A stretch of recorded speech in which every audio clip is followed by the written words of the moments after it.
ስለዚህ አንድ ሰው ሲናደድ ሲበሳጭ ሲርበው ዝም ማለት አለበት። ትንሽ ሰከንዶችን ዝም ማለት አለበት። መልስ ከመስጠቱ አስቀድሞ ክርስቲያን ይህን ነው የሚያደርገው። ራስን መግዛት ማለት ራስ ማወቅ ማለት ራስን መረዳት ማለት ምንድነው የሚያታልለኝ? ምንድነው የሚጥለኝ? በምንድነው የምበሳጨው? በምንድነው የምወድቀው? ደካማ ጎኔ ምንድነው? የሚያታልለኝ ነገር ምንድነው? ይሄን ማወቅ ራስን ማወቅ። በነገራችን ላይ ራሱን የሚገዛ ሰው ዓለምን ከሚገዛ ሰው በላይ ነው።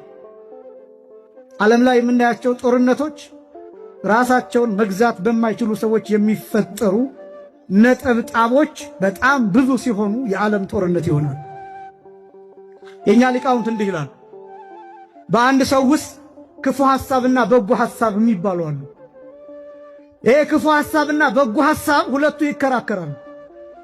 ክፉ ሐሳብ ካሸነፈ ከሰውየው ይወጣና ወደ ጓደኛው ይደርሳል። ከዚያስ ሁለቱ ይመካከሩበትና ወደ ሶስተኛው ሰው ይደርሳል። ከዚያስ የግሩፕ ይሆናል። ከዛስ የአገር ይሆናል። ከዛስ የዓለም ይሆናል። ሕፃናት ይሞታል። ሰው ያልቃል። ሰው ያልቃል። ስለዚህ ሰው ራሱን መግዛት ሲችል በጎ ነገር ማፍለቅ ይችላል። ራስን መግዛት የሚባል ይሄ። በተለይ ደግሞ በዚህ ዘመን በጣም ብዙ ወጣት ራሱን መግዛት ስለማይችል የምንወድቅባቸው የኃጢአት አይነቶች ብዛታቸው። ራሳችንን ስለማንገዛ ስልቹዎች እንሆናለን።